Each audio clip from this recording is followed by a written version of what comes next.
नमो सिद्धानं नमो आयुरीयानं नमो वज्रायानं नमो लोये सवसावुणम्।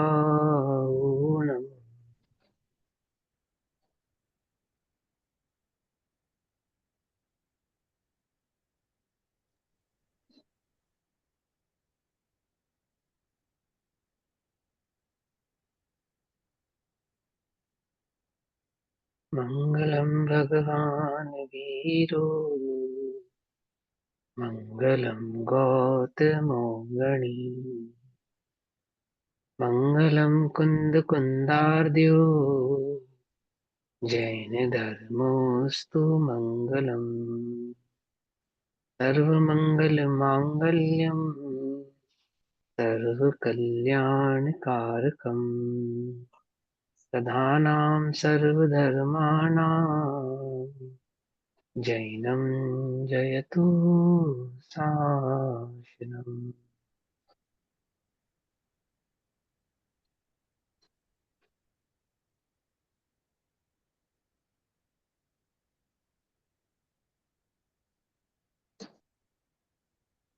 इससे नुकसान कर रहा है विनम्र कहाँ से पढ़ना मेरे 43। अपनी रात्रिकालीन कक्षा का विषय है संलेखना और समाधि मरण। संलेखना समाधि मरण का अध्ययन हम सभी आदरणीय छोटे दादा द्वारा रचित पुस्तक के माध्यम से कर रहे हैं। जहां तक हमने स्वाध्याय किया है उसके आगे का स्वाध्याय शुरू करें। अंतिम समय में जब तक शक्ति रहे तब तक पंच नमस्कार मंत्र तथा 12 भावनाओं का स्मरण करना। जब शक्ति घटने लग जाए तो अरहंत नाम का ही सिद्ध नाम मात्र का ही ध्यान करना। जब शक्ति नहीं रहे तब धर्मात्मा वात्सल्य अंग के धारक स्थितिकरण कराने में होशियार ऐसे साधर्मी निरंतर 4 आराधना व पंच नमस्कार का मधुर स्वरों से बड़ी धीरता से श्रवण करावे, जैसे आराधक के निर्बल शरीर में व मस्तक में वचनों से खेद या दुख उत्पन्न ना हो तथा सुनने में चित्त लग जाए, उस प्रकार श्रवण करावें। बहुत आदमी मिलकर कोलाहल नहीं करें, एक एक साधर्मी अनुक्रम से धर्म श्रवण व जिनेन्द्र नाम स्मरण करावे। आराधक देखो, के अगर निकट अगर अगर जो छपक जीव है, समाधिस्थ जीव है, पहला काम तो समाधिस्थ जीव का ही है, ठीक है ना, कि वो स्वयं का चिंतन करे और स्वयं के अपने अपने स्वयं उपयोग को अपने आत्म भाव में लगावे, तत्व में लगावे अथवा जिनेन्द्र भक्ति में लगावे, पंच नमस्कार मंत्र में लगावे अथवा ओम आदि के मंत्र आदि के जाप में लगावे। अब इंद्रियां इतनी शिथिल हो गई है कि उपयोग ठीक टिक नहीं रहा है, स्वयं से नहीं टिक पा रहा है। तो क्या करे कि जो नजदीक साधर्मी जन है, उन साधर्मी जनों का कर्तव्य है कि वे उसके चित्त को टिकाने के लिए, उसका चित्त जो भ्रमित हो रहा है अथवा उसमें ऐसे कुछ लक्षण दिखाई दे रहे हैं कि उसका चित्त विचलित हो रहा है, तब, है ना, तब क्या करे कि उसको बहुत प्रकार से हित मित प्रिय वचन द्वारा, हित मित प्रिय वचन द्वारा उसको उपयोग, उसके उपयोग को स्थिर करावे, आत्म भाव में लगावे। आत्म भाव में उपयोग नहीं लग रहा तो भक्ति में लगावे, भक्ति में नहीं लग रहा है तो जिनेन्द्र आदि के स्मरण मात्र में लगावे, परंतु उसके उपयोग को किसी भी तरह से उसके भाव में स्थित करें, धर्म के भाव में स्थित करें। सब मिलकर एक के बाद एक बोल रहे हैं, मिक्सअप होके बोल रहे हैं, शोर कर रहे हैं, कोलाहल कर रहे हैं, ऐसे ना करें। सॉफ्ट बोले, पोलाइटली बोले, इतना अधिक ऊंचा भी ना बोले कि उसको तीखा लगे और इतना भी मंद ना बोले कि उसको सुनाई ना देवे। ठीक, एक उच्च स्वर के साथ बोले, इस प्रकार के स्वर के साथ कि जो छपक है उसको ध्यान से सुन सके। इस तरह के वचनों से बोले कि वो जो छपक है उस बात को अच्छे से समझ सके, अपने उपयोग को, उस अपने चित्त को उस भाव में लगा सके। और अगर अधिक साधर्मी जन है तो एक एक करके बोले। वैसे तो एक ही जो छपक, जो शुरू से ही निर्यापक है, जो सेवा कर रहा है, वो ही बोले, अन्य ना बोले। या फिर वो साधर्मी जन बोले जिनके साथ हम निरंतर स्वाध्याय करते आए हो, जिनके साथ हम निरंतर चर्चा करते आए हो, या तो वो बोले, ठीक है ना। और अगर वो भी उपस्थित नहीं है, कोई नया व्यक्ति भी है, तो किस प्रकार से बोले कि इन नियमों का पालन करे, इस प्रकार की सावधानी पूर्वक बोले। देखो, हम किसी के नजदीक जावे, है ना, छिपक बन के अथवा निर्यापक, छिपक होंगे या हम निर्यापक होकर किसी के नजदीक जावे, तो वहां उसको बहुत सुनाने का भाव मत रखो कि हम उसको पाठ सुना देवें अथवा हम उसको नमोकार मंत्र सुना देवें अथवा उसको तत्व की कोई बात कह देवें, ऐसा नहीं। सबसे पहले शांत भाव से अपने को शांत करके पहले उसकी दशा को समझो कि उसकी दशा क्या है, वो आपसे क्या चाह रहा है, क्या एक्सपेक्ट कर रहा है। हो सकता है वो चाहता हो कि आप सब मौन रहें, है ना, ऐसा भी हो सकता है ना। और ऐसा भी हो सकता है कि वो आपसे कुछ सुनना चाहता हो, कुछ पूछना चाहता हो अथवा अपने उपयोग को कहीं स्थिर करना चाहता हो। तो पहले उसके लक्षण को समझे, उसकी स्थिति को समझे, उसकी परिस्थिति को समझे, और उसके बाद उसके साथ जो भी वार्ता करनी है उसके बाद उसके पश्चात करें। तो दोनों का ही सपक, तो पहली बात निरपेक्ष होना चाहिए कि कोई मुझे आवे सुनावे इस प्रकार का भाव ही ना रखे। और बाई चांस ऐसी कोई स्थिति परिस्थिति हो, तो जो बतलाने वाले हैं, सुनाने वाले हैं, ऐसे निरापक आदि हैं, तो वे इन बातों का ध्यान रखें, दोनों प्रकार की बातों का ध्यान रखना चाहिए। तैयारी तो ऐसी ही करो कि कोई ना हो, ठीक है ना, और हो तो उसमें भी सहज रहना। उसमें भी अब हम चाहते हैं कि कोई ना बोले लेकिन बोल रहे हैं, फिर हम क्या करें, भी सहज रहो। क्यों, एक भी पर्याय को बदलने में कोई समर्थ नहीं है, एक द्रव्य दूसरे द्रव्य का करता नहीं है। पकड़ में ही ना बात, पकड़ में। ऐसी तो स्वतंत्रता, ऐसी भैया निरपेक्षता तो चित्त में सबसे बड़ी कह है। के उस समय चुप भी नहीं करवा सकता शपथ की शांत रहो, मेरे को नहीं अच्छा नहीं लग हो रहा। आप स्थिति में, नहीं हो आप ऐसी स्थिति में, मान लो आप नहीं हो ऐसी स्थिति में कि किसी को चुप करा सको, तो की बात है, करा सकते हो तो कह दो आप शांत रहो, है ना, ऐसा कह दो, उसमें कोई आपत्ति नहीं है, कोई घबराने की बात नहीं, कोई डरने की बात नहीं। ठीक है ना। देखो, मूल है उपयोग का टिकना, मूल बात ये है। अगर हम में सामर्थ्य है उपयोग को टिका पाने की, तो उससे बढ़िया तो कुछ बात ही नहीं है, वेल एंड गुड। अगर हमें अवलंबन की आवश्यकता है, अवलंबन मौजूद है, तो अवलंबन लेने में भी कोई आपत्ति नहीं है। दोनों ही स्थितियों में सहज रहना चाहिए। यदि मौन अवलंबन है, तो मौन का उपदेश दे देने में भी कोई आपत्ति नहीं है। यदि वचनादि भाव अवलंबन है, तो पाठ आदि सुनने में, वचनादि सुनने में, उसमें भी कोई आपत्ति नहीं है। मूल बात क्या है कि उपयोग कैसे टिके मेरा, उपयोग शांत कैसे रहे, उपयोग कैसे स्थिर रहे, आत्म भाव में कैसे स्थिर रहे, रत्नत्रय के मार्ग में कैसे स्थित रहे, अथवा देव शास्त्र गुरु के श्रद्धान के प्रति, उनके भाव के प्रति कैसे स्थिर है। ये आपका जो मोटिव है, आपका जो लक्ष्य है, वो क्लियर होना चाहिए, विजन क्लियर होना चाहिए। उस विजन की क्लियरिटी के लिए जिस भी चीज की आपको आवश्यकता है, उसमें कोई आपत्ति नहीं है। ठीक है ना, उसमें कोई प्रॉब्लम वाली बात नहीं है। लेकिन ये हमें ध्यान रखना है कि बहुत ऊंचा ऊंचा शोर करके, ढोल ढपाड़े बजा के, कई बार हमने देखा इस प्रकार के समाधि भाव, इस प्रकार के प्रसंग बने, ये जो समाधिस्थ जीव है वो लेटा है, वो मौन है, और सब जोर जोर से भजन गा रहे हैं, तालियां बजा रहे हैं, डपली बजा रहे हैं। हो सकता है वो ना सुनना चाहे तो, और ये भी हो सकता है कि वो सुनना चाहता हो। मैं ये नहीं कह रहा कि वो चाहता ही नहीं है, पर पहले हमें शपथ की अवस्था को समझना चाहिए, उसके जीवन को समझना चाहिए कि किस प्रकार का वो जीवन उसने जिया है, किस प्रकार का उसका रुझान, रुचि किस प्रकार की उसकी रही है। और इस बात को निर्यापक से ज्यादा बेहतर तरीके से और कोई नहीं समझ सकता। सबसे ज्यादा अच्छे तरीके से उसको निर्यापक ही समझ सकता है, यदि वो एक लंबे समय से उस समाधि से जीव से जुड़ा हुआ है तो। ठीक है ना, ऐसा। चलो भाई आगे। सर, भैया एक क्वेश्चन है। जो हाँ जी। निर्यापक का स्थान है, द टाइटल ऑफ निर्यापक, हम्म। वो, वो,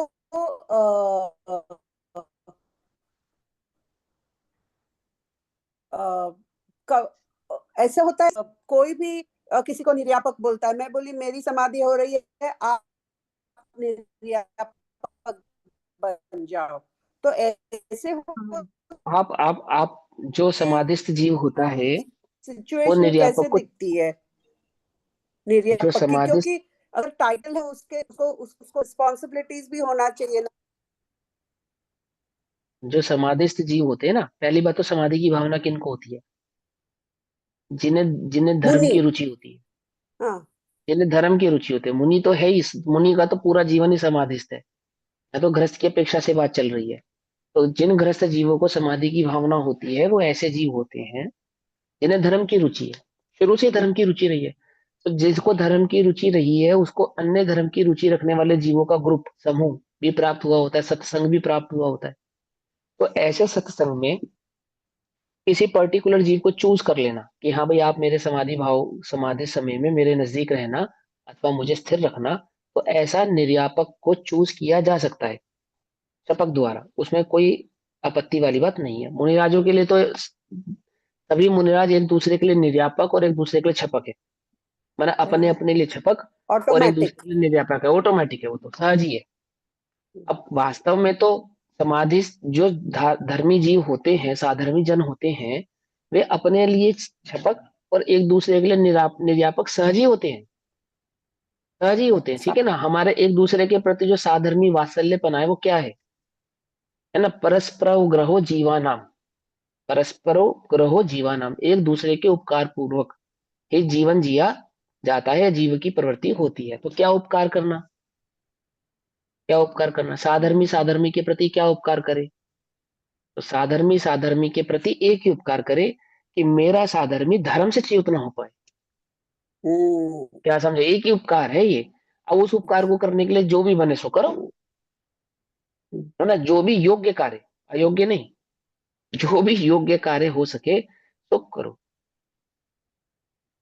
सर ये तो रत्नाकरण ये तो चावकत। भैया गृहस्थों के लिए भी आ जाता है ना, कि जैसे कई गृहस्थ होते हैं जिन्होंने नियम ले रखा होता है, जैसे रात्रि भोजन का त्याग कर रखा है, लेकिन क्या होता है कि अंत समय में कई बार क्या होता है कि वो लोग बिचलने लगते हैं, चाहे बीमारी से चाहे वैसे। तो उसमें ऊपर ये वाले की साधर्मी उसमें का, भी तो ये जिम्मेदारी है ना कि वो उनको ना दे हाँ खाने को, वो बिल्कुल मांगे तब बिल्कुल, भी नहीं दे। साधर्मी की जिम्मेदारी है। ऐसी भी स्थिति हमने पढ़ी है ग्रंथों में कि मुनिराज विचलित हो गए, बहुत विचलित हो गए। ओ,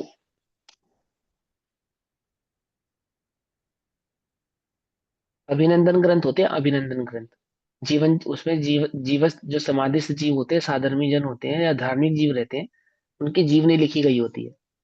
एक अभिनंदन ग्रंथ में मैंने पढ़ा कि एक मुनिराज, उन्हीं मुनिराज के अभिनंदन ग्रंथ में लिखा गया कि एक मुनिराज अंत समय में इतने अधिक व्याकुल हो गए रात्रि के समय प्यास से कि वो अपने कमंडल का पानी पीने के लिए दौड़े, अपने कमंडल का पानी पीने के लिए दौड़े स्पीड से एकदम, मतलब इतनी उनकी व्याकुलता हो गई जबरदस्त। तो जो उनके निर्यापक थे उन्होंने उन्हें पकड़ लिया और पकड़ के एक कमरे में बंद कर दिया। अरे बाप क्या, रे। एक कमरे में बंद कर दिया कि पानी नहीं देंगे। तो सभी उस निर्यापक को कहने लगे अरे तू क्या कर रहा है, आदि आदि, और उनको क्या होगा फलाना ऐसा ऐसा, उसको बहुत कहने लगे। वो चुपचाप बिल्कुल सहजता से सुनता रहा और उनको जल नहीं दिया। पानी। इसी तरीके से रात गुजरी, सुबह हुई, तब तक उनकी व्याकुलता थोड़ी शांत हो गई। हम्म। उन्होंने धन्यवाद किया उनका, उन मुनिराज का, कि आपने मेरे मूल गुणों की, उत्तर गुणों की रक्षा की, हम्म। मैंने बहुत सही किया कि आपको चूज किया। अब देखो ऐसी स्थिति भी हो सकती है, समझे, कि वो पानी पीने के लिए दौड़े, तो उनको जब कुछ नहीं सोचा, उनको समझ नहीं क्या करे, ये काबू में नहीं आएंगे, तो क्या करा, कमरे में बंद कर दिया। और आसपास के सब अन्य ग्रस्त हैं, सब हैं, हम्म। उन्हें कहने लगे अरे वो कमरे में कुछ हो गया तो प्यास से मर गए तो उनको व्याकुलता हो जाएगी। उनको उदाहरण देने लगे, देखो सेठ प्यास के कारण मेंढक हो गया, है ना, ऐसा उदाहरण देने लगे। आस्ता हम्म। से कोई नहीं, दोष नहीं भैया लगने देंगे, समझे। विद्यासागर महाराज का भी तो आता है ना भैया, एक कि उनके संग हम्म में एक मुनिराज वृद्ध हो गए थे, तो उनके हाथ में पानी भी नहीं बैठ पाता था। तो उनकी हम्म समाधि के समय में उन्होंने उनको पूछा, कमरा बंद कर दिया, खिड़कियां सब बंद कर दी, कि तुम्हें हम्म प्यास लग रही है। उन्होंने बोला हाँ प्यास लग रही है। उन्होंने बोला हम तुम्हें लोटे में पानी पिला दें। तो हम्म, उन्होंने बोला नहीं मुनिराज नहीं, मैंने सारा जीवन समाधि से निकाला है, मैं अब अंत समय में अपनी समाधि बिगड़ने नहीं दे सकता, तो आप नहीं ऐसा दूंगा, मत हाँ। कीजिए। तो वो उनकी हाँ सिर्फ ये परीक्षा ले रहे थे। परीक्षा, हाँ परीक्षा सागर करते हैं ऐसे, महाराज। परीक्षा, हाँ परीक्षा करते हैं ऐसे, ये परीक्षाओं के तरीके होते हैं। देखो ये दो सहजताओं को समझो, इसमें दो प्रकार की सहजताएं हैं। पहली उस समाधिस्थ जीव की, तुम्हें प्यास लग रही है, कि हाँ लग रही है, बिल्कुल लग रही है, लग रही है तो लग रही है ना, व्याकुलता हो रही है, कि हाँ व्याकुलता हो रही है। बोलो तुम्हारे व्याकुलता का निराकरण करें, कि व्याकुलता का निराकरण नहीं करवाना। तो क्या क्या आपत्ति सहजता से स्वीकार करने में कि हाँ हम व्याकुलित हैं, समझो ये एक सहजता, ये कि अपने व्याकुलित भाव को सहजता से स्वीकार करना, कि हाँ हमारा चित्त व्याकुल है अथवा हमारा कंठ व्याकुल है, आदि आदि जो भी जिस भी कारण से, लेकिन हमें उस व्याकुलित भाव में भी अपने नियम आदि संयम आदि को तोड़ना नहीं, ऐसी दृढ़ता भी होना। तो दोनों प्रकार की सहजता होनी चाहिए, अपने नियमों के प्रति दृढ़ता भी होनी चाहिए और दोषों की स्वीकृति भी होनी चाहिए। वो जिसने की स्वीकृति नहीं की, जिसने आलोचना नहीं की, उसकी कोई समाधि नहीं है। ये भी एक समझने वाली बात है। आलोचना पूर्वक ही समाधि ग्रहण की जाती है, संलेखना ग्रहण की जाती है। यदि आलोचना नहीं की है तो संलेखना ग्रहण करने का कोई औचित्य नहीं है। अब लोग प्रश्न पूछते हैं कई बार कि भैया आलोचना माने क्या और कैसे ग्रहण करें। यदि कोई नहीं है, हमारे समक्ष कोई नहीं है, तो उसके सामने हम आलोचना कैसे रखें, है ना। तो शास्त्रों में लिखा है, समाधि ग्रंथों में ये बात आई है कि सर्वप्रथम तो योग्य गुरु को ढूंढे। सर्वप्रथम तो हाँ, योग्य गुरु के समक्ष अगर कुछ नहीं कहना है तो म्यूट कर लो, है ना। और कुछ कहना है तो बात पूरी होने के बाद कहना, म्यूट कर लो। तो क्या कहा, सर्वप्रथम तो क्या करें, योग्य गुरु को ढूंढे। यदि योग्य गुरु उपलब्ध होते हैं तो उनके समक्ष जाकर अपने पूरे जीवन की आलोचना करें। हर छोटे से बड़े अपराध को वहां उनके समक्ष रखें। हर प्रकार के अपराध को, 7 व्यसनों में से कोई एक व्यसन या 7 व्यसन की किसी प्रकार के दोष लगे हों, अथवा श्रावक आदि के व्रतों में किसी प्रकार के दोष लगे हों, कायिक दोष लगे हों, वाचनिक दोष लगे हों, मानसिक दोष लगे हों, है ना। 5 पापों में स्थूल आदि लोकाचार के विरुद्ध किसी प्रकार के पाप हुए हों, गुप्त पाप हुए हों, कार्य हुए हों, उन सबकी वहां पे हृदय से आलोचना करें।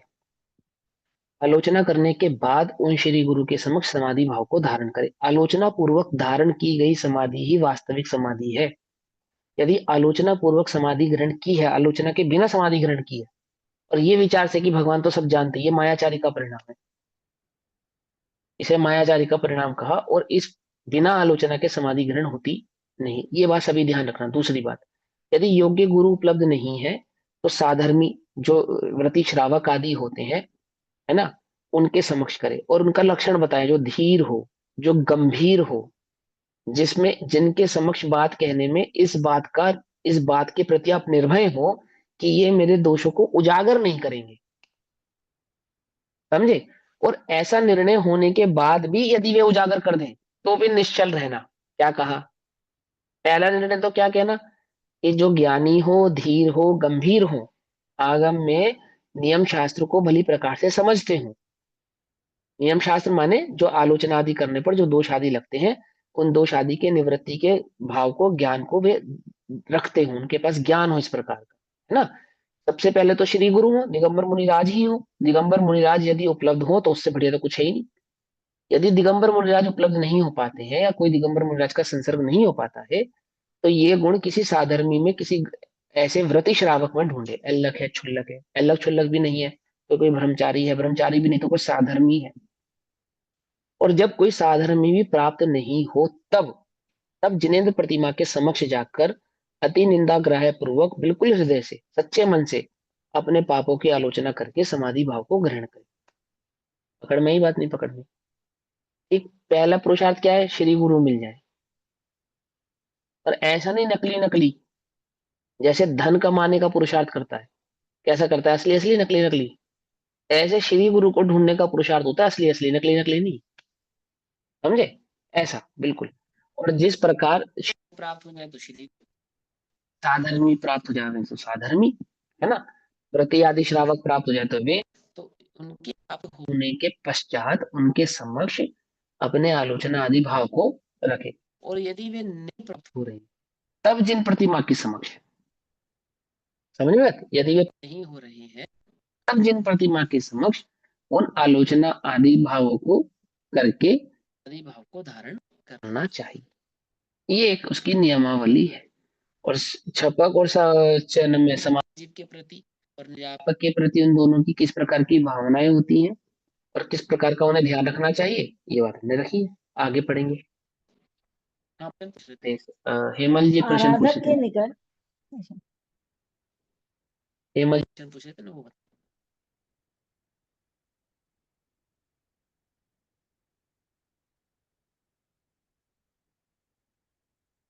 उनका शायद नेटवर्क प्रॉब्लम कर रहा है, मुझे लगता है। आप बोलिए।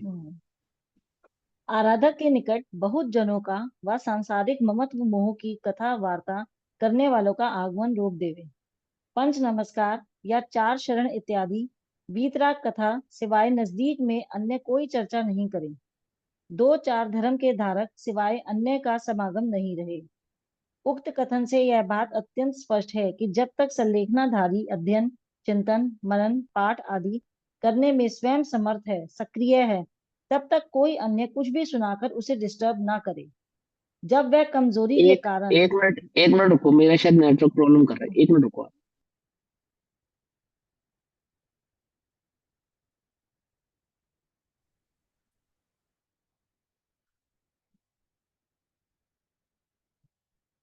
वो चेक कर। सर एक सेकंड।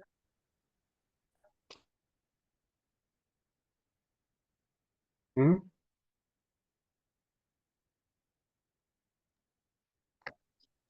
मैं पढ़ती हूँ भैया, पता नहीं वो कहाँ चले गए। नहीं हाँ, भैया वो मैं आराधक पढ़ नेटवर्क लूँ। इश्यू है। आराधक के निकट बहुत जनों का व सांसारिक ममत्व मोह की कथा वार्ता करने वालों का आगमन रोक देवे।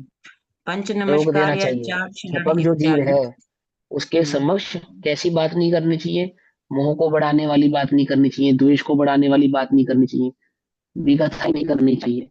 और जो इस प्रकार की चर्चा करता हो उसको छपक के समक्ष नहीं जाने देना चाहिए। समझे? गलती से कोई कर दे बात अलग है ना, लेकिन नहीं मान रहा है, या किसी व्यक्ति की किन्हीं लोगों की आदत होती है ना, तो ऐसे व्यक्ति को शपथ के नजदीक नहीं जाने देना चाहिए। ये किसकी मौक्तिका उसे जिम्मेदारी है? बता दे मम्मी की क्लास चल रही है। हाँ, ये निर्यापक की जिम्मेदारी है। ठीक है ना? और छपक की भी जिम्मेदारी है, दोनों की जिम्मेदारी है। छपक भी इस भाव को पहले उजागर कर दे कि भाई अगर आप ऐसी चर्चा करो तो मेरे नजदीक नहीं आना, ना हमारे पास बैठ के ऐसी चर्चा करना, है ना? और निर्यापक की भी जिम्मेदारी है कि वो इस बात का ध्यान रखे कि शपथ के नजदीक इस प्रकार की चर्चा नहीं होने पाए। ऐसा। चलो आगे। पंच नमस्कार या चार शरण इत्यादि वीतराग कथा सिवाय नजदीक में अन्य कोई चर्चा नहीं करे। दो चार हम्म धर्म के धारक सिवाय अन्य का समागम नहीं रहे। उक्त ज्यादा कथन लोगों से का तो समागम ही नहीं होना चाहिए, बहुत भीड़ भड़ाका तो होना ही नहीं चाहिए। पहली बात तो इतना पुण्य ही नहीं कर करा है कि तुम्हारे पास बहुत भीड़ इकट्ठी हो जाए। और ये अच्छी बात है क्या? कुछ बात समझ नहीं है? ये तो अच्छी बात है। ऐसा पुण्य चाहिए भी नहीं, ईमानदारी से बिल्कुल, कि बहुत भीड़ इकट्ठी हो। ठीक है ना? दूसरी बात, यदि किसी कारण से ऐसा हो कि अधिक लोग हो जाए, जैसे परिवार जन ही ज्यादा हो, मित्र जन ज्यादा हो, आदि आदि, तो उस स्थिति में क्या करें? हमने समाधि धारण कर ली है, पहली बात तो ये उजागर ही नहीं करना चाहिए। दो चार लोगों को पता है घर के, बस बात खत्म। नहीं, सब बेमतलब में मिलने आए और ये करो और वो करो, ये सब के चक्कर में नहीं पड़ना चाहिए। बिल्कुल निरपेक्ष रहना चाहिए, एकदम निरपेक्ष।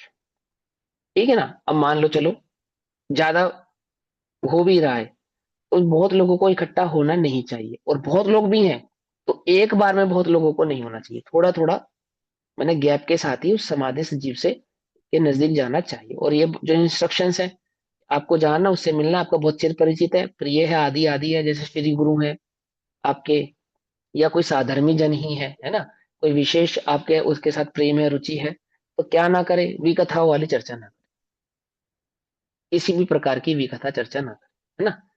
भोगे जो भोग पहले, उनका ना होवे सुमिरन, कि हम पहले ऐसे थे, आदि आदि था, पास्ट की बातें याद करे या इस तरह की करे। यदि शपथ पास्ट की बात करता हो तो उसको भी सावधान कर देंगे। धर्मात्मा निकट हो, चर्चा धर्म सुनावे, वे सावधान रखें, गाफिल ना होने पाऊं। गाफिल मतलब मोही ना होने पाऊं। गाफिल माने मोही, प्रमादी ना होने पाऊं। क्या रहूं? हमेशा जागृत रहूं। कौन रखेगा सावधान माने? जागृत। अपने योग उपयोग को हमेशा जागृत रखूं, किसके प्रति? अपने आत्म भाव के प्रति। कहा न लेकर जाऊं अपने चित्त को? गाफिल अर्थात मोह में, राग में, द्वेष में, इस प्रकार की भावनाओं को अपनी चित्त में, अपने चित्त को इस प्रकार की भावनाओं के प्रति आकर्षित नहीं होने दूं। इसका फर्ज है, पहला तो मेरा स्वयं का फर्ज है कि मैं ऐसा कार्य ना करूं। दूसरा, शपथ के प्रति उस समाधि कराने वाले निर्यापक का भी ये फर्ज बनता है उसका कि वह उसको इस प्रकार के परिणामों में, इस प्रकार के भावों को जाने से रोके, उसे सावधान करे।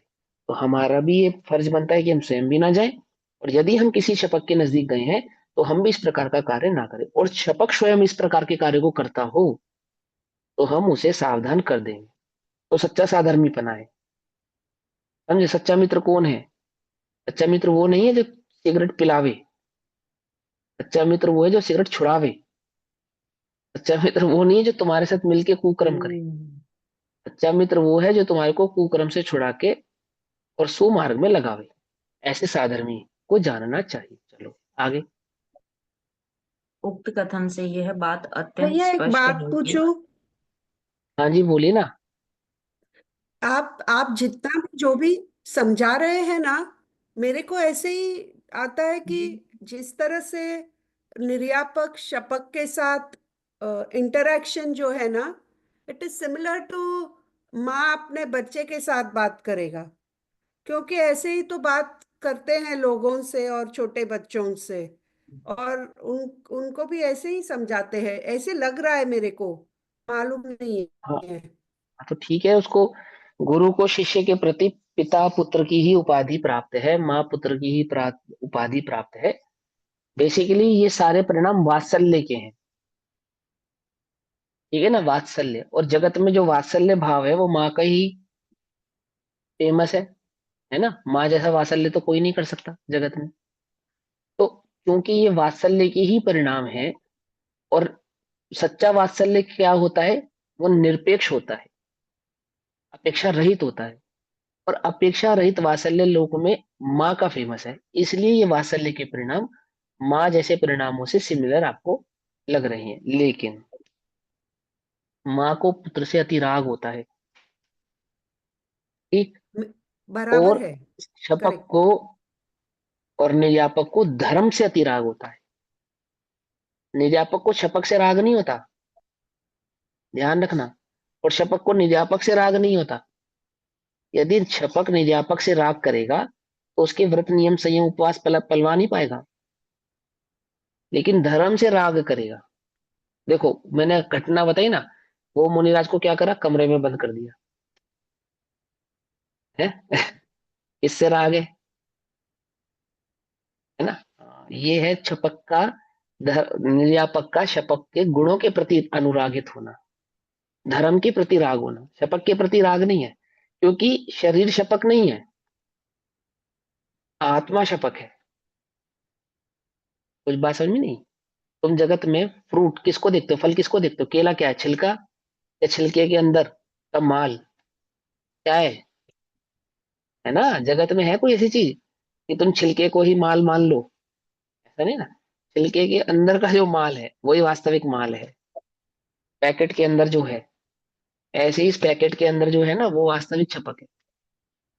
तो वो पैकेट के अंदर के शपक को देख रहे हैं, वो उनका मित्र है, देह उनकी मित्र नहीं है। समझे या नहीं समझ में आई? माँ के लिए तो देह पुत्र है, लेकिन शपक के लिए अथवा निर्यापक के लिए देह साधर्मी नहीं है, आत्मा साधर्मी है। इसलिए उसको आत्मा की दृष्टि से देखते हैं। देह की दृष्टि से देखेंगे तो अपराध है। समझे? यदि शपक ने स्वयं को देह देखा तो वो भी अपराध है, और निर्यापक ने शपक को देह देखा तो वो भी अपराध है। दोनों एक दूसरे को क्या देखते हैं? आत्मा देखते हैं। और अपने अपने को क्या देखते हैं? आत्मा देखते हैं। समझ नहीं बात? ऐसे। भैया फिर दोनों को सम्यक दर्शन होना चाहिए, क्योंकि सम्यक दर्शन ही जीव देखता है, दोनों बाकी को, मिथ्या हाँ दृष्टि हाँ, तो। मतलब सम्यक दर्शन की अपेक्षा से सम्यक दर्शन भी कह सकते हैं। और बाकी हलुकर्मी होना चाहिए, मंद कछाई होना चाहिए, धर्मवीरू होना चाहिए। ऐसा भी समझो आप। दोनों बात समझो, है ना? उसको अंडरस्टूड समझो, जो धर्मवीरू है, जिसको धर्म की खबर है, जिसको पाप आदि की रुचि नहीं है और आत्मा की रुचि है, उसको वहां पे सम्यक दृष्टि ही मान लो, है ना? आत्मानुभूति वाला सम्यक दृष्टि ना भी हो, जिसको वास्तविक सम्यक दर्शन कहा, निश्चय सम्यक दृष्टि, निश्चय सम्यक दृष्टि दोनों हो तो फिर बात ही क्या? वो तो एकदम बात ही है, मूल बात वही है। उस सम्यक दर्शन के लिए तो दोनों उपाय कर रहे हैं। वो जिसने क्षपक भाव धारण किया उसने भी सम्यक दर्शन की रक्षा के लिए ही किया है, और जो निर्यापक है वो भी सम्यक दर्शन का ही रक्षक है, अपने भी और अपने साधर्मी के भाई के प्रति भी। ये तो बात ही है। लेकिन मान लो सम्यक दर्शन नहीं भी है तो क्या करें? मान लो मुझे सम्यक दर्शन प्रकट नहीं हुआ, अब मैं समाधि भाव धारण करूं या नहीं करूं? बोलो। करूंगा ना। तो क्या लक्षण होना चाहिए? धर्म भीरू होना चाहिए, संसार की रुचि नहीं होनी चाहिए, आत्मा की रुचि होनी चाहिए। समझे? ऐसे लक्षण उसमें होने चाहिए। चलो भाई पढ़ो आगे। अब उक्त भैया कथन से मान लीजिए, भैया एक क्वेश्चन, भैया मान लीजिए कि उसको संसार की रुचि है और उसने हम्म। ज्यादा धर्म ध्यान भी अपनी जिंदगी में नहीं किया, तो उस हम्म। कंडीशन में लास्ट में जब उसको मालूम है कि अब मेरा समय आ गया है और वो धर्म की बात जानना चाहता है, तब वो क्या हम्म। करे? हाँ तो सत्संग करे, वही तो। जब जागो तब सवेरा। नहीं मतलब ऐसा कोई है ही नहीं उसके पास जो उसको मतलब उस समय उसकी सहायता कर सके धर्म के बारे में बता के, तो जितनी क्योंकि उसके हर पास जगह समझ है तो अब। नहीं होते धर्म की। देखो, अब जैसे मान लो, अब अभी वो जो ये बात समझ रहा है, जो भी बात वो सीख रहा है ना, तो वहीं से, जहां से वो जागा है वहीं से वो शुरू करे। जो उसके पास उपलब्ध है उसी साधनों में, उसी संसाधनों में सबसे बेस्ट काम करे। हमारे एक टीचर थे, वो हमें एक बात कहते थे, नहीं टीचर नहीं, मेरे मेरे दोस्त के पिताजी, मेरा फ्रेंड है, उसके पापा हमसे एक बात कहते थे। उदाहरण तो थोड़ा अटपटा है लेकिन बात उनकी बिल्कुल परफेक्ट थी। वो हमें जीवन के संदर्भ में ये बात कहते थे। वो कहते थे हम दोनों को बिठा के कि सुनो, कि हाँ अंकल जी बताओ। ये वो कहते थे कि बेटा, अगर ताश का गेम खेला जाए और किसी के पास बहुत अच्छे पत्ते आ जाए और उसने बहुत अच्छा गेम भी खेला, तो बोले इसमें तो कोई दम वाली बात ही नहीं है। इसमें क्या दम है? अच्छे पत्ते आए और अच्छा गेम खेल लिया। लेकिन किसी के पास अच्छे पत्ते नहीं आए और फिर उसने अच्छा गेम खेला, तो वो असली खिलाड़ी होता है। वो हमें ऐसा लाइफ के विषय में समझाते थे, है ना, कि सच बढ़िया खिलाड़ी कौन है जिंदगी का? जिसने खराब पत्तों में बेहतरीन प्रदर्शन किया है। समझे? जिंदगी में अगर बेहतरीन प्रदर्शन करना हो तो कभी ये मत सोचो कि हमें क्या मिला है। जो मिला है वहां उसी फील्ड में अपने आप को बेहतर बनाओ। ये वो हमें मोरल देते थे। तो यही धर्म में भी यही बात है कि जरूरी नहीं है कि हमें सभी प्रकार के सुविधाएं और सभी प्रकार के संयोग प्राप्त ही होंगे, लेकिन अगर हम जागृति, हमारे अंदर चेतना जागा है, हमारा, हमें वो धर्म के प्रति ममत्व आया है, वो धर्म भाव हमारे चित्त में उजागर हुआ है, तो जब भी उजागर हुआ है, जहां भी उजागर हुआ है, जिस भी स्थिति में उजागर हुआ है, वहां अपना जो भी आप बेस्ट कर सकते हैं वो बेस्ट आप दीजिए। समझे नहीं समझे? ये है। हाँ गरिमा दीदी, क्या कहना है आपका? भैया जैसे ये वाली बात तो ठीक है, जब जागो जब भी सवेरा, लेकिन जैसे किसी ने कभी आत्मा की बात तो सुनी नहीं ना, उससे कभी हाँ धर्म में ठीक है। रुचि रही, और वो अचानक से कहने लगे अपने समय की बस मेरी समाधि करा दो, ऐसे थोड़ी होएगा पर। हाँ ठीक है, आपकी समाधि करा देंगे, जैसा हम कहेंगे वैसा करना पड़ेगा। बिल्कुल अच्छा। होगी, उसमें क्या बात है? उसमें क्या बात है? समझे? देखो, ये धुतकारने का तो मार्ग ही नहीं है। तुम जितना कर सको उतना उतना शाबाश। पहले पहले में सबसे पहले तो उसको भी अकर्ता देखो, अपने को भी अकर्ता देखो। ये जो हमने अपने मन में एक इमेज बनाई है, इसने तो सारा दिन धर्म ही नहीं किया सारे जीवन। पहले तो तुम्हें जीवन ही नहीं मालूम, वो अनादि निधन है। तुम उसे वही 40 50 60 70 80 100 वर्ष का देख रहे हो, और तुम्हें पर्याय का स्वरूप नहीं मालूम। प्राग भाव प्रदन स्वभाव किसमें है? पर्यायों में ही तो है। बोलो है या नहीं? जागने के लिए कितना समय लगेगा? 2 4 भव चाहिए उसको, है? या वो 8 वर्ष की उम्र से सम्यक दर्शन की राह पे चलता तो 90 वर्ष की उम्र में वो सम्यक दर्शन प्रकट करता। ऐसा, ऐसी धारणा ही क्यों रखनी? अरे प्रसन्न होना चाहिए, मुदित था। क्या मुदित था? अहो, कोई जीव इस मार्ग में चेता है।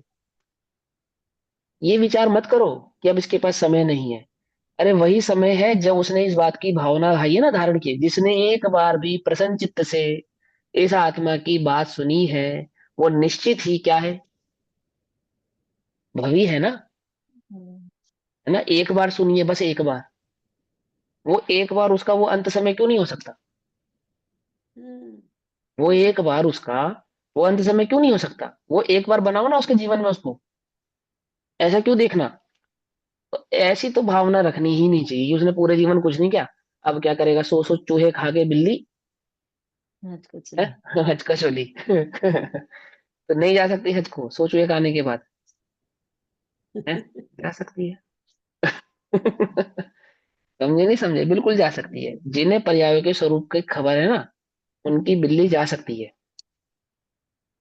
समझे या नहीं समझे? हाँ। तो सबसे पहले पर्यायों की स्वतंत्रता का ज्ञान, इसलिए तो ये जिम्मेदारी है जो हम जैसे हम स्वाध्याय कर रहे हैं। तो अपनी सबसे बड़ी जिम्मेदारी है कि हम स्वतंत्रता के मार्गों को स्वतंत्रता की दृष्टि से देखें, उसमें पर्याय का विवेक भी रखें, लेकिन स्वतंत्रता की दृष्टि हमेशा आपके पास होनी चाहिए। सबसे पहले किसी भी जीव को अकर्ता देखो, कर्ता बाद में देखो। हम उल्टा करते हैं, हम कर्ता पहले देखते हैं, अकर्ता बाद में देखते हैं। कुछ बात समझ में आई या नहीं? पहले क्या देखो? पहले अकर्ता। अकर्ता देखो। अब उसकी बात सुनो। सारी बात सुन ली? पहले क्या देखना? पहले अकर्ता देखना। मुनिराज भी है, जब मुनिराज को प्रायश्चित देते हैं तो पहले अकर्ता देखते हैं। प्रायश्चित लेते समय भी, ग्रहण करते समय भी मुनिराज अपने आचार्य को अकर्ता देखते हैं, अपने को भी अकर्ता देखते हैं। प्रायश्चित करते समय भी अकर्ता देखते हैं, और प्रायश्चित लेते समय भी अकर्ता देखते हैं। आलोचना के समय भी अकर्ता, और उस आलोचना के प्रायश्चित को ग्रहण करते समय भी अकर्ता। तो साधर्मी तो पहले धर्मात्मा का लक्षण है ये, ध्यान रखना। पहले क्या देखना? पहले अकर्ता देखना, उसके बाद आगे की बात कहना। आप ये गांठ बांध लो, आपके घर में भी आपका बच्चा आपके नजदीक आए, उसका कोई दोष आपको पता चले और बहुत ब्लंडर मिस्टेक उसने की ऐसा पता चले, पहले क्या देखो? पहले उसे अकर्ता देखो, उसके बाद निर्णय करो कि इसके साथ हमें किस प्रकार का व्यवहार करना चाहिए। जिस दिन ये सीख जाओगे, उस दिन देखना तुमसे ज्यादा उत्तम जगत में कोई जीव नहीं हो सकता। सर्वोत्तम जीव हो उस बात, उसके बाद तुम जगत के। तुम्हारे घर में लड़ाई हो जाए तो पहले क्या देखो? पहले अकर्ता देखो, अकर्ता। उसके बाद जो तुम्हें करना है सर फोड़ो चाहे लेकिन पहले एक बार अकर्ता देखो उसे, उसके बाद जो बिना तो तुम्हें फिर बिना दिल करे सो देखेंगे अकर्ता कर तो लो। सर ही नहीं अकर्ता देख फोड़ेंगे लेंगे ना। तो फिर लड़ाई नहीं आएगी। मैं तो कह रहा हूँ कर लेना ना, पहले अकर्ता देखो तो सही, एक बार, एक बार देखो। अकर्ता देखने पॉसिबल की ही नहीं बुद्धि आ होता। गई तो फिर लड़ाई खत्म है। हाँ, ये अब उल्टा है हमारे साथ। हम पहले तो देख लेते करता, उसके बाद विचार करते अकर्ता। एक एक सेकंड में भड़कते हैं, बाद में सोचने जरूरत नहीं थी भड़कने की। हाँ, बाद में सोचते हैं वो तो अकर्ता है बेचारा, वो पहले करता है बाद में करता है। तो ये धर्मी का लक्षण है। जब टोडरमल जी को उपदेश दिया गया, मतलब टोडरमल जी को के लिए आदेश दिया गया राजा का, इन्हें हाथी के पांव के नीचे कुचलवा दो, तो पंडित टोडरमल जी ने क्या देखा? हाथी को भी अकर्ता देखा, राजा को भी अकर्ता देखा, है ना? जिन्होंने राजा के कान भरे थे उन्हें भी अकर्ता देखा। देखा नहीं देखा? है ना? ये तो धर्मी का लक्षण है, वो पहले अकर्ता देखता है। बात भी कहनी होती है। अब पर्याय के विवेक के संदर्भ में पांचवा अधिकार लिखा, तो दोष गिनाए उन्होंने। तो आपको क्या लगता है, पहले अकर्ता देखा है, उसके बाद दोष गिनाए हैं, पहले नहीं दोष गिनाए? किसी भी जीव के दोष देखने की मनाही नहीं। दोष देखोगे तो दोष निकालोगे। चेहरे पे तुम्हें गंदगी नहीं दिखेगी तो साफ क्या करोगे बोलो? नहीं कर सकते। है ना? तो गंदगी दिख रही अच्छी बात है, उसको साफ करने के लिए उसका दिखना भी जरूरी है। नहीं है तो बहुत अच्छी बात है, जबरदस्ती मत देखो। परंतु है तो देखो भी। क्यों देखो? साफ करने के लिए। पर पहले क्या देखो? पहले अकर्ता देखो। होली अभी आने वाली है ना, तुम्हारे चेहरे पर रंग लग जाएगा। तुम्हारे मित्र हैं, तुम्हारे आस पड़ोसी हैं, जो भी जिनके साथ तुम्हारा सौहार्द का प्रेम है, वो आएंगे तुम्हें रंग लगाएंगे। कुछ रंग कच्चे लगाएंगे, कुछ रंग पक्के लगाएंगे। कच्चे रंग तो एक बार में छूट जाएंगे, लेकिन जो पक्के रंग है वो थोड़ा देर से छूटेंगे। तो पक्के रंगों को छुड़ाते समय, साबुन से या क्रीम से, जैसे भी आप उसको, पक्के रंगों को छुड़ाते समय आप रंग को पक्का देखते हो या कच्चा देखते हो? क्या लगता है आपको? कच्चा पक्का समझते हो? माना चेहरे को रंग से भिन्न देखते हो या चेहरे और रंग को एक देखते हो? भिन्न देखते हैं, यकीन है हाँ, कि छूट पहले भिन्न जाएगा। भिन्न देखते हो देख। और फिर छुड़ाते हो, है ना? ऐसे ही है ना? दाग को कपड़े से या चेहरे से पहले भिन्न देखते हैं और फिर छुड़ाते हैं, ऐसे ही करते हैं ना? लोक में तो बड़े चतुर हो, अपने दागों को तो पहले अपने से भिन्न देखते हो फिर छुड़ाते हो। और मोह राग द्वेष को उसको तो भिन्न ही नहीं देखते तुम, अब बस सीधा छुड़ाने लग जाते। क्या, पहले भिन्न देखो, अपने भी और दूसरे के भी, और फिर छुड़ाने का भी उपाय करो। देखो नहीं छूटते तो फिर बताना, पहले भिन्न तो देखो। जब तुमने निर्णय कर वो लिया कि ये भिन्न नहीं है, छूट ही नहीं सकता, वो छूटेगा ही नहीं कभी, कैसे छूटेगा बोलो। वो भावना ही बहुत मुश्किल है आना। है ना। हाँ, तो वो आ पहले क्या जाए देखना भावना चाहिए। तो प्रॉब्लम ही खत्म हो जाए। हाँ कोई बात नहीं, पहले देखो भिन्न, और फिर उपाय करो उससे छूटने का। ऐसा, चलो भाई आगे पढ़ो। उक्त कथन से यह बात अत्यंत स्पष्ट है कि जब तक संलेखनाधारी अध्ययन, चिंतन, मनन, पाठ आदि करने में स्वयं समर्थ है, सक्रिय है, तब तक कोई अन्य कुछ भी सुनाकर उसे डिस्टर्ब ना करे। जब वह कमजोरी के कारण यह सब स्वयं करने में समर्थ ना रहे, तब अन्य साधर्मी जो विद्वान हो, समझदार हो और स्थितिकरण करने में समर्थ हो, वे उसे कुछ सुनाएं, कहें, समझाएं, पर एकदम शांत भाव से। साधक के पास कोलाहल, रोना धोना, लौकिक वार्ता बिल्कुल नहीं होनी चाहिए। भावुक लोग उनके पास ना रहे, बाल बच्चे भी दूर ही रहे, संबंधियों को भी अधिक काल तक निकट न रहने दें। संलेखना की तैयारी और कुछ नहीं, मात्र स्वयं को देह परिवर्तन के लिए तैयार करना है। वर्तमान के हम्म, सभी संयोगों के वियोग को खुशी खुशी स्वीकार करने को तैयार होना है। हम्म, हम्म। तो लिखना क्या है, वास्तव में तो अपने को संयोगों से भिन्न देखना है। वास्तविक संलेखना तो ये है, एक संयोग, ये संयोग थे मेरे, ऐसे कोई स्वीकृति नहीं है। संयोग है, ये भी एक व्यवहार का कथन है बस, की संयोग थे। समझे नहीं समझे। बाकी तो संयोग जैसी कोई बात नहीं, फिर भी एक क्षेत्र का संबंध जिनके साथ रहा, अथवा जो परिवार आदि के लोग रहे, इनके साथ जो मेरा संयोगिक भाव रहा, इनसे अपने को भिन्न देखना, इनसे राग तोड़ना, जिनके प्रति राग था, या अपने आत्मा में एकत्व भाव को धारण करना, वो वास्तविक संलेखना है। और इससे अधिक कुछ भी संलेखना नहीं है। और उस आत्मा के प्रति एकत्व भाव को धारण करने के लिए जो करना पड़े और जिस प्रकार करना पड़े सो करो। समझे। बोलो भैया, पढ़ाई दिन में करनी चाहिए या रात में करनी चाहिए।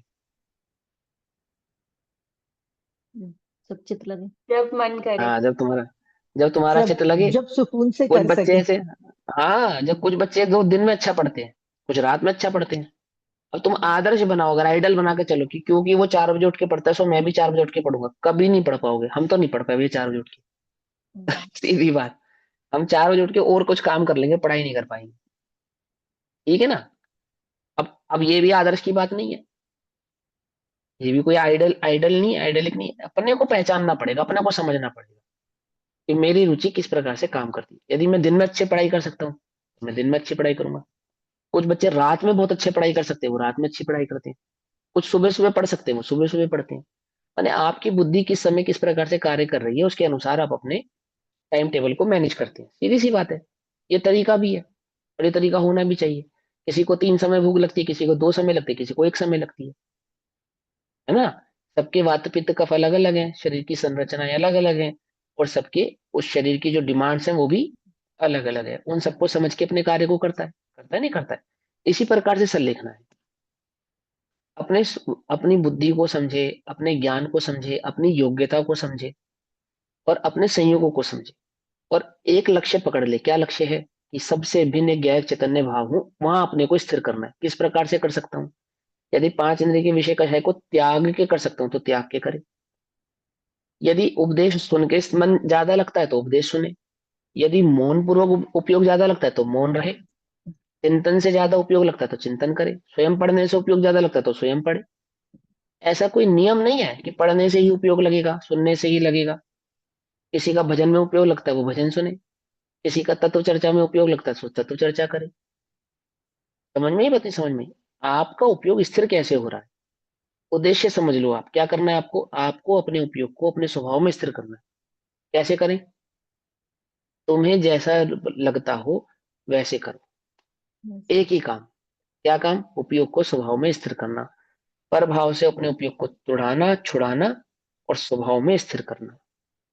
नियम क्या है, नियम कुछ नहीं है। नियम कुछ नहीं है मतलब उल्टा नहीं पकड़ लेना। नियम कुछ नहीं है का मतलब यह है कि किस प्रकार से वह स्थित हो सकता है, उस प्रकार से अपने स्वभाव को स्थिर कर। अब कोई ये बोले, कोई छल ग्रहण करे कि भाई मेरा उपयोग तो 5 इंद्रिय के विषय सेवन करने के बाद ही स्वाध्याय में लगता है, तो वो तो छल है, फिर उसको स्वाध्याय की रुचि नहीं है, वो तो छल है, उसकी बात नहीं कर रहे। जो मर्यादित भोग है वो तो, अब बहुत बच्चा गले तक भर के भोजन कर ले और फिर पढ़ने बैठे, तब भी जिंदगी में नहीं पढ़ पाएगा। क्या कहा? पढ़ने वाले बच्चे होते हैं ना, जब पढ़ते हैं, जब तैयारियां करते हैं, तब क्या करते हैं? भूख से आधा भोजन करते हैं, मालूम? क्योंकि उन्हें पता है अगर मैंने पेट भर के खाना खा लिया तो पढ़ाई वढ़ाई तो कुछ नहीं होने वाली, बस सीधा स्वर्ग की सैर होनी है 2-4 घंटे। तो वो कोई नहीं करता ऐसा काम, तो जिसको रुचि होगी वो उसके अनुसार ही कार्य करेगा ना। तो जिसको धर्म की रुचि है वो तो 5 इंद्रिय विषय वासना की और भोगों की तो बात ही नहीं करेगा, चर्चा ही नहीं करेगा। लेकिन यहाँ पे उपयोग को स्थिर करने का उपाय क्या है? तो उपयोग को स्थिर करने के उपाय जो बतलाए कि यदि चर्चा है तो चर्चा करे, यदि सुनना है तो सुने, यदि पढ़ना है तो पढ़े, यदि चिंतन है तो चिंतन, यदि मौन है तो मौन। उद्देश्य क्या है? उपयोग को स्वभाव में स्थिर करना। ये जिसने अपने लक्ष्य को सही कर लिया, निर्धारित कर लिया है, उस लक्ष्य की पूर्ति के लिए आपको जो जो सही लग रहा है मर्यादित, वो आपको करना चाहिए, आप कीजिए, कोई आपत्ति नहीं। ठीक है ना? चलो भाई आगे। जो कुछ सुनिश्चित है, जिस समय जो होना है वह तो होगा ही, उसे रोकना संभव नहीं है, और ना उसमें किसी प्रकार का परिवर्तन भी संभव है। और जो कुछ होना है वह सहज हो ही रहा है, हमें उसमें भी कुछ नहीं करना है। हमें तो सिर्फ सहज रहना है, किसी प्रकार की टेंशन नहीं रखना है।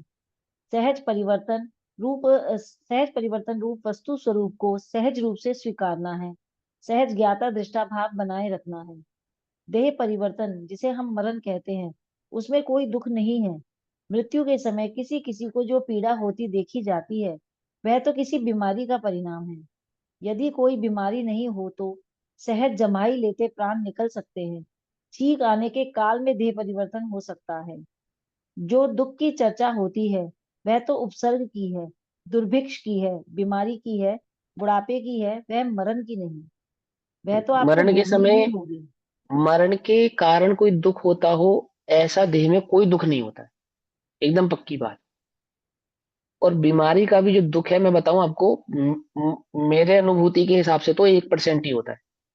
1% ही ऐसे लोग होंगे जिनको बीमारी के कारण देह में कोई दुख होता है, मरण के काल में खास करके। मरण के काल में 100% दुख तो मोह का होता है। 100% दुख कि मेरा ये जो साम्राज्य जो मैंने खड़ा किया था ये छूट रहा है, मैं मर रहा हूं, ये परिणाम। और जिनके साथ मेरा राग है वे छूट रहे हैं, ये जो मोह का भाव है ना, सबसे ज्यादा पीड़ादायक ये है उस जीव के लिए, अन्य कोई भाव दुखदाई नहीं होता। जो देह के रोग आदि हैं, तो इंद्रियां तो इतनी शिथिल हो जाती हैं कि देह में होने वाली वेदना को तो ज्ञान ही बहुत थोड़ा रह जाता है, बहुत थोड़ा, लगभग लगभग ना के बराबर ही होता है। ठीक है ना? भूख प्यास आपो आप ही घट जाते हैं, घटाने नहीं पड़ते, अपने आप ही कम हो जाते हैं। समझे नहीं समझे? इंद्रियां बहुत ज्यादा चपल रहे या कुछ मांगे, ऐसी डिमांड इंद्रियों में रहती नहीं है। और आपने खुद नोटिस किया होगा, आपके घर में कोई बुजुर्ग रहा हो, बीमार रहा हो, तो वैसे ही वो निश्चल हो जाते हैं। उनके वस्त्र कहाँ हैं, किस प्रकार हैं, कहाँ जा रहे हैं, कहाँ नहीं जा रहे हैं, ऐसा कोई उनको ज्यादा भाव नहीं रहता। क्या मैं नगन हूँ, या मेरे सर पे वस्त्र है या नहीं है, ऐसा कुछ नहीं रहता। बहुत अधिक सर्दी लग रही है, बहुत अधिक गर्मी लग रही है ना, बहुत रेयर होता है ये चांस, तो बहुत रेयर। लेकिन जो चित्त में दुख होता है वो मोह का होता है, कि मुझे अभी और जीना है, मैं मरना नहीं चाहता, ये जो भाव है ना, ये सबसे ज्यादा पीड़ादायक होता है उनके लिए, ये दुखी करता है। और जिसने इस परिणाम पे विजय पा ली, इस परिणाम पे अर्थात देह से भिन्न उस ज्ञायक तत्व को देख लिया, देह मेरे से भिन्न है इस बात को जिसने निर्णय कर लिया, उसको क्या दुख? कपड़े बदलने जैसा भाव है बस। आप सोच भी नहीं सकते, पलक नहीं झपकती उतनी देर में तो जन्म हो जाता है जीव का। क्या कहा? 3 समय मात्र लगते हैं उसको, जिस भी गति में वो गया है उस गति में पहुंचने में। 3 समय मात्र, 3 समय समझते हो? छद्मस के ज्ञान का विषय ही नहीं है। आपकी पलक झपकने में ये संख्यात आवलियां गुजर चुकी हैं, एक आवली में संख्यात समय होते हैं, और 3 समय मात्र लगे उसको, कहां से? इस देह को छोड़कर अन्य देह धारण करने में। भैया, तो ऐसे, जो हाँ जीव इतना शुद्ध होता है उसको अपने इस परिणाम का आभास होता है कि मेरे को मोह तंग कर रहा है, पर वेदना में कराते हुए तो दिखाई देते हैं वो। नहीं, मोह नहीं, उसको तो वो वेदना जो हो रही है वो मोह की हो रही है। देखो, आप मोह के स्वरूप को समझो। जब देह में आसक्ति होगी तो देह में होने वाले किसी भी प्रकार के भाव के प्रति मैं मर रहा हूं, अथवा मैं दुखी हूं, अथवा मुझे दर्द हो रहा है, या मैं रोगी हूं, ऐसा ही परिणाम उत्पन्न होता है, ऐसे ही वेदना उत्पन्न होती है। ठीक है ना? मैंने तो क्या कहा, शरीर एक कोई परसेंट अपना लोग हैं मानेगा, शरीर कोई अपना वेद, मान के चलेगा। हाँ, जो अपना मान के बैठा है उसकी वेदना सबसे ज्यादा है। अभी क्या है कि रोग के काल में रोग के कारण होने वाली वेदना भी होती है। रोग के काल में रोग के कारण होने वाली वेदना, जैसे पेट में दर्द, सर दर्द, शरीर में झंझनाहट, या शरीर में किसी प्रकार की कोई तकलीफ होना, ये भी होता है। ये भी होता है, लेकिन ये बहुत कम होता है। ये सबसे कम होता है, बहुत कम चांसेस होते हैं कि शरीर में कोई रोग है और उस रोग की पीड़ा हो रही है। बहुत रेयर चांस है ये तो। क्यों? इसका कारण क्या बताया मैंने, बतलाया ना। इंद्रिय शिथिल होने के कारण सेंसेस वीक हो जाते हैं, और सेंसेस वीक होने के कारण यदि शरीर में कहीं दुख दर्द भी हो ना, तो ब्रेन तक नहीं जाता, मतलब वो ज्ञान का विषय उतनी जल्दी बनता नहीं है। ऑटोमेटिकली ऐसा ही होता है। आपने देखा, बुजुर्गों को इंजेक्शन लगाता है डॉक्टर, कभी चीखते चिल्लाते देखा? बोलो। आपने देखा, कनोला लगाया जाता है बुजुर्गों के, और कितनी मोटी सुई होती है वो, और 3-4 बार भेदनी पड़ती है। मैंने कितनी देर बाद रिएक्ट करते हैं कि वो दर्द हो रहा है। अपनी आंखों से देखा है मैंने, बहुत देर बाद रिएक्ट करते हैं कि दर्द हो रहा है। जिस समय सुई घुसाई है उस समय तो रिएक्ट भी नहीं करते, क्योंकि इंद्रियां इतनी शिथिल हो गई हैं कि वहां वहां होने वाली जो तकलीफ है ना, वो इतनी जल्दी से संज्ञान में नहीं आती। प्रैक्टिकल है ये तो, बिल्कुल प्रैक्टिकल। सोचो आप, मतलब ये तो बहुत रेयर होता है कि देह में जब रोग हो और उस रोग की पीड़ा हो रही हो। ये तो बहुत रेयर चांस है। सबसे ज्यादा जो दुखी, जो झटपटाहट है, वो मोह की है। ये वो मोह मरने से समझने पहले ये वाली रहता है बात है। कि मैं तो उससे मिल भैया, लूं, या मैं ये काम कर लूं, या मैं ये कर लूं, जो इच्छा मतलब उसके अंदर पड़ी रहती है मरना नहीं है मुझे, इंद्रियों में। बस काम चाहे कुछ हो हाँ। चाहे ना हो, मरना नहीं है। अभी कुछ और जी जाऊं, कुछ और रह जाऊं, वो जो अंदर में भाव है ना कि मैं मर रहा हूं, वो घबराहट देता है, वो सबसे ज्यादा बीपी लो करता है आदमी का। भैया, मैं उसमें रिलेट बड़ी नहीं घबराहट कर होती पा है। रही हूँ एक चीज से, एक हाँ एग्जाम्पल से हाँ पूछ लूं। हाँ हाँ, बोलो जैसे बोलो। मेरी दादी सास थे, उनको मैंने ठीक। देखा है अपने सामने। आखिरी हाँ समय में, मतलब 90 वर्ष की उम्र के थे वो करीबन। ठीक तो है। उनका आखिरी समय में सुध बुध तो चली गई थी, उनको पता नहीं लगता था कुछ भी। अब उनका पेट हम्म वेट बहुत फूल गया था, उनको हम्म डिस्टेंशन था, पानी भर गया था, सब हो गया था। तो घर वाले हॉस्पिटल ले गए। अब उनके नाक में ट्यूब डाल दिया गया। मैंने उनको आखिरी समय में ये बस इतना छटपटाते हुए देखा है कि ये ट्यूब निकाल दो मेरे नाक से, ये हाँ, दर्द हो निकाल दो। सकता है। मुझे समझ नहीं हाँ, आ रहा, मतलब मैं रिलेट नहीं कर पा रही हूँ कैसे, मतलब उस समय वो मोह काम कर रहा था या तकलीफ काम कर रही थी, है क्या तो हो रहा मोही, था। है तो मोही, लेकिन हाँ, देह की तकलीफ भी काम कर रही। मैंने क्या बोला, रेयर चांसेस होते हैं जब देह में भी तकलीफ होती है। ये रेयर चांस है। अब जैसे आपने कहा उनका पेट फूल गया था, तो जब पेट फूला, किसी भी व्यक्ति का पेट फूलता है, किसी भी व्यक्ति का, तो दर्द होता है। तो पेट फूलने से भी झटपटा रहे थे वो, पेट फूलने से भी झटपटा रहे थे, तकलीफ मान रहे थे, मेरे पेट में बहुत तकलीफ हो रही है, मेरा पेट फूल गया, इस कारण मुझे दर्द हो रहा है। कुछ बात समझ आ रही नहीं रही है? कुछ जीव ऐसे होते हैं उनको इस प्रकार की झटपटाहट नहीं होती है। तो ये रेयर चांस है, इसमें मूल बात को समझो। ऐसा नहीं है कि रोग के कारण देह में दुख ना हो और दुख का ज्ञान ना हो, ऐसा नहीं है, लेकिन ये रेयर है, थोड़ा है ये, बहुत, ये थोड़ा है। जो सबसे ज्यादा तकलीफ देने वाला है वो तो मोह है। ये परिणाम है कि मैं मर रहा हूं, मुझे मरना नहीं है, अथवा जो राग आदि के जो संबंध है ये मेरे छूट जाएंगे, ये सबसे ज्यादा जीव को तकलीफ देता है। ठीक है ना? अब जैसे आपने अपनी दादी का उदाहरण दिया, वो उनको कहा कि वो ये मुझे नली नहीं लगानी, तो आपको थोड़ी क्या परिणाम से कह रहे हैं वो कि नली नहीं लगानी, हम ये थोड़ी मान सकते हैं कि उनका मोह उस समय तीव्र था। हो सकता है शरीर के वेदना उनसे सही ना जा रही हो, वो वेदना नहीं सहना चाहते। पकड़ में ही नहीं, पकड़ में आई? कुछ लोग कैसे होते हैं कि आपको डॉक्टर साहब जो करना है सो करो, पर मुझे मरना नहीं है, मुझे बचा लो, तो हर तरह से भी तैयार है। तो अल्टीमेटली बात क्या है, अल्टीमेट बात ये है, अल्टीमेट बात ये है कि कोई भी जीव, जो कोई भी जीव है, यदि उसको वेदना हो रही है तो 99% वेदना तो मोह की है। 1% वेदना किसी उदय आदि के काल के कारण भी हो सकती है, कि कोई किसी प्रकार का उपसर्ग हो गया, किसी प्रकार के रोग आदि शरीर में उत्पन्न हो गए, और वो रोग जनित उसको वेदना वहां शरीर में पैदा हो रही है, जिसके कारण उसे झटपटाहट हो रही है। और एक बात अंतिम, कि इन झटपटाहट के कारण उसकी उसकी समाधि बिगड़ गई, ऐसा भी नहीं है। ऐसा भी नहीं। अब जैसे आपने पूछा, बताया ना, खुद ही उदाहरण दिया कि उनसे पूछा आपको प्यास लग रही है, कि हाँ लग रही है। प्यास की आकुलता हो रही है, कि हाँ हो रही है। आकुलता भी हो रही है लेकिन पानी भी नहीं पीना। आकुलता से होने वाले अगर कोई झटपटाहट है भी, और वो तो देह की झटपटाहट है ना। हाथ की उंगली कट गई, हाथ जल गया, तो रो रहे हैं हम, हाँ, लेकिन अंदर में साथ के साथ भेद विज्ञान भी चल रहा है कि देह में नहीं हूं, और तकलीफ भी है। ऐसी दो धाराएं भी हो सकती है अंदर में, ऐसा नहीं है कि कोई एक ही धारा चलेगी। तो जीव जागृत कितना है अपने अपने योग उपयोग के प्रति, वो उसकी समाधि का मूल कारण है। यदि वो बिल्कुल ही सोया हुआ है तो समाधि नहीं है। और यदि उसको इच्छा है जागने की, या वो जागृत है, या टेंशन है अपने स्वरूप के प्रति, जितना वो टेंशन है उतनी उसकी समाधि है, ऐसा जानना चाहिए।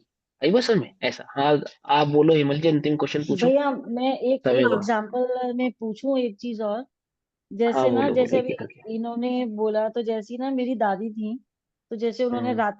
रात्रि का त्याग कर रखा था जल का। तो वो बोलती भी हम्म। थी हमेशा कि अगर मैं मांगू भी तो मेरे को चेता देना कि भाई मुझे देना मत। तो वो हाँ बहुत सही बात बीमार है। पड़ी, उन्होंने मांगा, मेरी मम्मी ने नहीं दिया। लेकिन हाँ। जैसे वो मम्मी कह रही कि वो वेदना इतनी थी, वो अपने हाथ से ही यूं गिलास करके, ऐसे करके, हम्म। जैसे 2 घूंट बंदा पानी पी हाँ। लेता है, हाँ उस सही उससे है। उनको लगा कि नहीं। तो मतलब ये गलत है या सही है, मतलब इससे भाई उनको वो कश देखो, दोष लगता है या गलत, नहीं? देखो सुनो, हम्म। मूल दोष तो मिथ्या दर्शन है। हम्म। पहला दोष तो मिथ्या दर्शन है। सबसे पहले तो ये समझो, ठीक है ना। यदि वो मिथ्या दर्शन नहीं गया है तो दोष ही दोष है इस जीव के। अब दूसरी बात, कि हाँ बिल्कुल दोष है यदि नियम है और नियमों का अनुपालन है, और आपने खुद भी कहा कि मैं मांगू तो भी मत देना, और तो भी यदि निर्यापक दे रहा है, और निर्यापक के होते हुए शपक ऐसा कई कार्य कर रहा है, तो बिल्कुल दोष है, नहीं नहीं, होना उन्होंने चाहिए। पानी पिया नहीं है, उन्होंने सिर्फ अरे जैसे मैं एक होता बात है ना एक बता रहा हूँ, एक्शन हाँ हाँ, किया, सुनो बस। तो सही। हाँ, ये दोष है हम्म। बिल्कुल होना, इसको दोष ही कहते हैं। अब जैसे आपने कहा कि हाँ उन्होंने वो एक्शन किया है ना, एक्शन एक्शन किया, पानी मैंने, उन्होंने पानी मांगा ऐसे एक्शन करके कि मुझे पानी पीना है ना। हाँ। ठीक है, कोई बात नहीं। ऐसे एक्शन करने से आपको उनकी समाधि बिगड़ गई, ऐसा नहीं है। हम्म। दुख के काल में, वेदना के काल में, और जो अवस्था है उस जीव की, जिस भूमिका में वो जीव है, वहां उस रोग के प्रति, उस रोग के निवारण का वो उपाय मांग सकता है। लेकिन कौन जानता है कि चित्त ये जानता है कि ये करने योग्य कार्य नहीं है,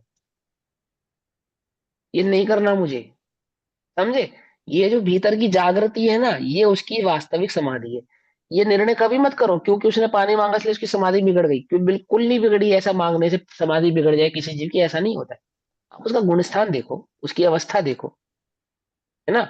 वो किस अवस्था का जीव है, उसका गुणस्थान कैसा है, उसकी भूमिका क्या है, और उस भूमिका, उस गुणस्थान, उस अवस्था में वो जीव किस प्रकार के कार्य कर सकता है। अतिचार किसे कहते हैं?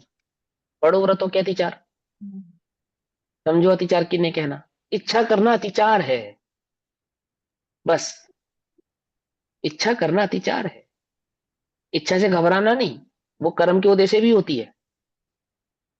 बात है उससे आप कितना अपने को भिन्न जानते हैं, ठीक है ना। हाँ, उससे जागृत कितने हैं। आपका म्यूट है, मुझे समझ में नहीं आ रहा आप क्या कह रहे हैं। हेमल जी आप बोलो फटाफट प्रश्न, आपको जाना है, 10-20 हो हाँ गए। आपकी आवाज, मेरा आपके आज। क्वेश्चन था कि अ, वेद्य कर्म वेद्य कर्म तभी उसका फल देगा जब ये अंदर चित्त में मोह रहेगा। मोह नहीं है तो, कषाय नहीं है तो, वेदनीय असाता वेदनीय कर्म का भी कुछ होएगा नहीं। क्योंकि जब भी अब जितना जितना मोह, मोह अ, तीव्र होगा, जितना मोह जितना तीव्र होगा, तो असाता वेदनी थोड़ी भी होगी तो अधिक दुखदाई देने वाली होगी। और मोह मंद होगा और असाता वेदनी तीव्र भी होगी तो भी कम दुख देने वाली होगी। मोहिनी होगा ही नहीं, ऐसा तो तीर्थंकरों के साथ होता है, अथवा वीतरागी मुनिराजों के साथ होता है। यदि जीव ग्रस्त है तो मोह तो है ही, चारित्र मोहिनी का तो कम से कम उदय उसको है ही, और तीव्र उदय। यदि ग्रस्त बना है तो वहां चारित्र मोहिनी कर्म के उदय को तीव्र ही जानना, मन नहीं जानना। एक बात। दूसरी बात कि वहां पे जीव का जो मोह है वो जितना तीव्र है, यदि वेदनीय कर्म थोड़ा भी उदय में आता है, थोड़ा, तो भी अधिक फल देने वाला हो जाता है यदि मोह तीव्र है तो। और यदि मोह मंद है तो वेदनीय तीव्र तीव्र उदय भी आवे मोहिनी का, सॉरी वेदनीय का, तो भी कम फलदायी होता है, अर्थात कम अनुभाग वाला होता है। ऐसी ही मोह की महिमा है। राइट, ठीक है। राइट। इसलिए इस जीव को अपने मोह को छोड़ने का उपाय निरंतर करना चाहिए। और मोह माने, कषाय, मोह माने कर्म। अज्ञान।